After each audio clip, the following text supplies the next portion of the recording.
Good morning, student. Myself Om Mohan Saxena. I am going to take the chapter 2 Gauss theorem, physics, class 12.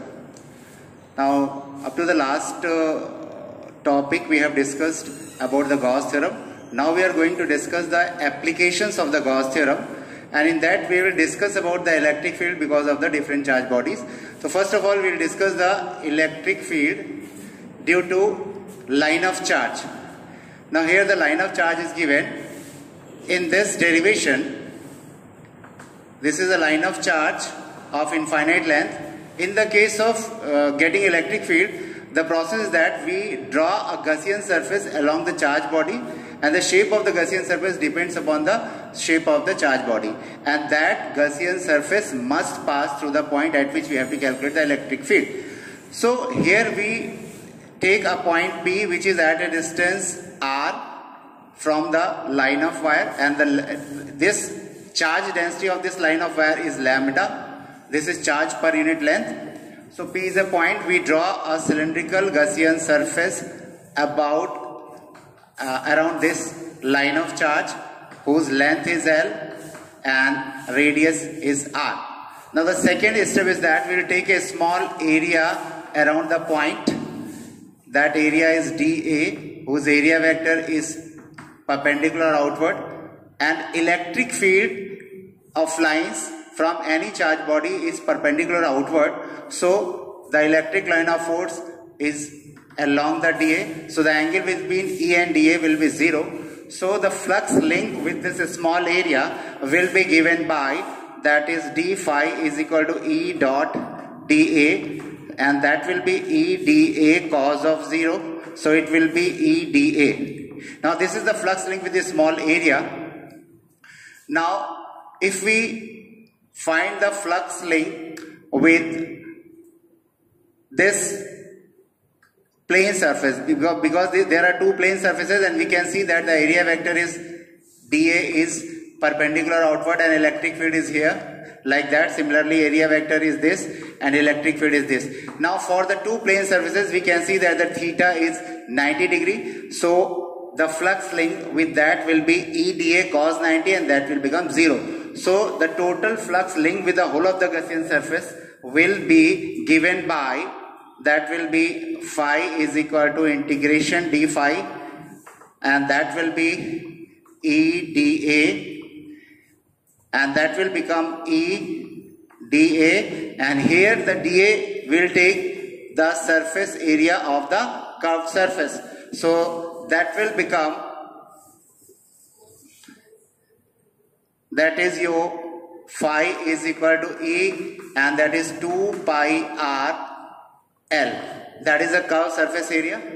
Now when we apply the Gauss theorem, then according to Gauss theorem, that will be Q upon epsilon naught, where Q is the charge enclosed by the line of charge, about the Gaussian surface, and since the length of the Gaussian surface is L and its charge density is lambda, so the value of Q can be taken as a lambda L upon epsilon naught. So when we substitute the value over here, that will be E 2 pi r L is equal to lambda L by epsilon. So it will become, L and L will be cancelled. So E will be equal to lambda upon 2 pi epsilon naught r. So this is the magnitude of electric field at a point P due to the line of charge. Now similarly, the next application is we have to calculate the electric flux due to the infinite sheet of charge. Now in that case, there is a thin sheet of charge whose charge density is sigma. Charge density means here we will take the charge per unit area, that is represented by sigma, and that is Q upon A. So the charge density of this surface is sigma, and here is a point P, and symmetrically another point P dash is over here, and which is at a certain distance. Suppose r is the distance on either side. So here we will draw the Gaussian surface like that. This is a small area A we have taken, and the Gaussian surface shape is cylindrical over here. So this is area A, this is area A. Now here we can take a small area dA around the point P such that dA is perpendicular outward and the electric field is again perpendicular outward, because the electric field is always directed perpendicular to the sheet. So this will be along this direction, dA is along this direction. For the plane surface, the angle between E and dA is 0. So the flux link with the plane surface will be given by, that is phi1 we can take, that is E dot dA, that is we can take d phi 1. So it will be taken as a E dA cos of 0. So that will be E dA. This is the flux link with the small area dA. Now when we find the flux link with the whole plane surface, that is phi 1 integration is d phi 1. So it will be integration E dA, and that will be E integration dA, and that makes EA. So this is E into A is the flux link with the one of the plane surface. Similarly, the flux link with the another plane surface will be same, that is again EA, that we can take as a phi 2. Now if we take a small area on the curved surface, then this will be the area vector, and again the electric field is along perpendicular direction from the sheet. So the angle between E and dA for the curved surface will be 90 degree. So the flux linked with the curved surface will be 0. So the net flux linked with the whole of the Gaussian surface, that is cylindrical surface, will be the flux linked only with the two plane surfaces, and that is equal to, that is phi is equal to 2 times of EA. EA from the first surface and EA from the second plane surface. This is a total flux link with the Gaussian surface. Now if we apply the Gauss theorem, then according to Gauss theorem, that will be Q upon A. Here A is the area enclosed by the Gaussian surface. Now you can see over here, this is the Gaussian surface. So this area, the area enclosed by this part of sheet. So since the surface charge density is sigma and area of this part is A, so the charge on this is sigma A divided by A. So when we apply the Gauss theorem, that will be Q upon epsilon naught is equal to, this is Q upon epsilon naught is here. So this is Q upon epsilon naught, and when we substitute the value here of phi, that is 2EA, and that will be sigma A upon epsilon naught. So A and A will be cancelled, so E will be equal to sigma upon 2 epsilon naught. So this is the value of electric field near an infinite sheet of charge. Now you can see it does not depend upon the distance. So at every point which are near to the sheet of charge, the electric field will be same, and that is given by sigma upon 2 epsilon naught. Now we are going to find the electric field because of two parallel infinite sheet of charge, 1 and 2. In the case, there are two cases. In the first case, we will take that both the sheets are positively charged, and in the second we will discuss about the if one is positively charged, other is negatively charged. So first we will discuss the first of the sheet is positively charged. Suppose this is one of the sheet and this is another sheet. This is positively charged and this is also positively charged. So there are three possible cases. This is you can take P, this is Q, this is R. These are the 3 points. P lies within these two plates, Q and R outside the plates. So here we have to discuss the net electric field because of these two parallel sheets on these 3 points. So first of all, if we imagine that surface charge density for sheet 1 is sigma 1 and surface charge density for sheet 2 is sigma 2, then the electric field at point P means if we discuss at P, so here the electric field due to the sheet 1 at P will be it is perpendicular outward, that is even is the direction of even is this. Similarly for sheet 2 the direction of electric field is E2 like this. So the value of E1 is equal to sigma 1 upon 2 epsilon naught and E2 is equal to sigma 2 upon 2 epsilon naught. This is the electric field due to the infinite sheet of charge.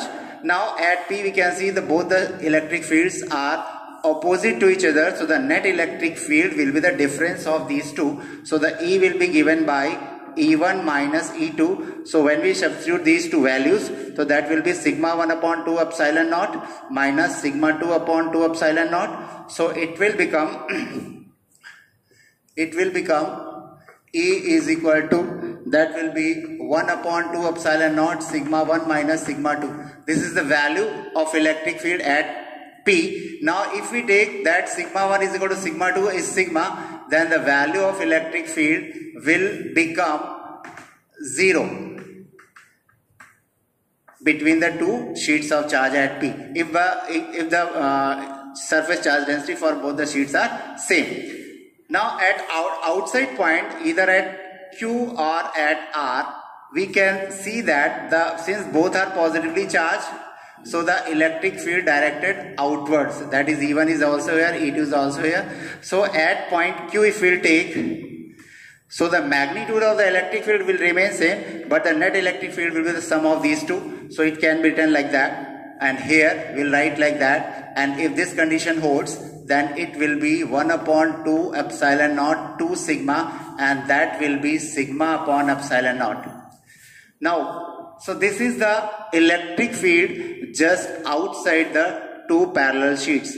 Now we can also extend this relation, means instead of these two separate sheets, if we take a conductor whose thickness is there, means thick conductor is there, then it consists of the two surfaces like that. This is a 1, this is a 2. Then the electric field near this will be taken as like this, or if the surface charge density will be same, so the electric field will be sigma upon epsilon naught on either side. This is the value of electric field. We can use this result for this also.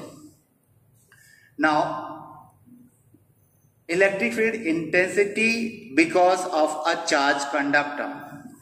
Now here we have taken a charged conductor of any shape. This is an arbitrary shape of conductor. Since it is a conductor, all the charge given to it will distribute on its surface. So this is the charge distributed on its surface, and suppose the surface charge density is sigma. Now if we take any point P just outside it, so for this again we'll take a cylindrical Gaussian surface like that. Now this is a plane surface, this is another plane surface, and this is the curved surface. So cylinder will consist of one plane surface which lies outside and one plane surface which lies inside, and the curved surface. As we know that for the curved surface, the area vector and electric field are perpendicular, so the angle between them is 0. So the flux linked with the curved surface according to the relation E dot dA, and that will be given by E dA cos of 90, since cos 90 is 0. So flux linked with the curved surface will be 0. Now this plane surface is inside the Gaussian surface, and since there is no charge enclosed over here, electric field is 0 inside the conductor. So when the electric field is 0 over here, so again the flux link with this will be 0. So the net flux link with the whole Gaussian surface will be the flux link only with this plane surface, and that will be given by, that is E dA cos of 0, because the angle between E and dA is 0 over here. So that will be this is d phi, and we'll take phi, so that will be integration of d phi, and that will be E dA, because cos 0 is 1, so again E integration dA, and that will be EA. So when we apply the Gauss theorem, so that will be phi is equal to Q upon epsilon naught, and since Q is equal to sigma into A, because this area is taken as A, this whole area is A, so the value of phi we have already taken out, that is EA is equal to sigma A upon epsilon naught. So A and A will be cancelled. Here we will get E is equal to sigma upon epsilon naught. So this is the value of electric field near a charged conductor. So again we can see that this does not depend upon the distance, means electric field is same for all the point near the charged conductor. Now the next topic is that here we are going to discuss the electric field due to a charged spherical shell. Now here one thing I want to clear, that in the case of charged spherical shell or solid conducting sphere. In both the cases are identical, because in both the cases the surface is totally charge is totally distributed over the surface. So both are the identical case. Here we have taken the three conditions. Now here this is the spherical shell of radius r, whose charge q is uniformly distributed over its surface. Now the surface charge density is taken as a sigma. Here we will take 3 points. One is outside, that is P, and one is at the surface, and one is at inside it. So these are the three positions. Now suppose we will take the point P lies at a distance r from the center. Now we draw a spherical Gaussian surface which passes through the point P like that. Then again we will take a small area dA on this, and this is the electric field, and this is dA. Both are directed in the same direction. So the flux linked with this area will be given by E dot dA cos of 0. So that will be E dA. Now for the whole of the Gaussian surface, the flux linked with that will be given by integration of E dA. Here E is out, integration of dA. So an integration of dA means surface area of whole the Gaussian surface, that is a spherical. So that will be given by 4 pi r square. Now when we apply the Gauss theorem, so according to the Gauss theorem, phi is equal to q upon epsilon naught, where the q is the charge enclosed inside the Gaussian surface. So this is the Gaussian surface, and this is the whole charge q is enclosed by it. So we can apply it over here. Now the value of phi is equal to 4 pi r square is equal to q upon epsilon naught, like that. So the value of E will be given by, that is E is equal to 1 upon 4 pi epsilon naught q upon r square. This is the same result as we get electric field due to a point charge.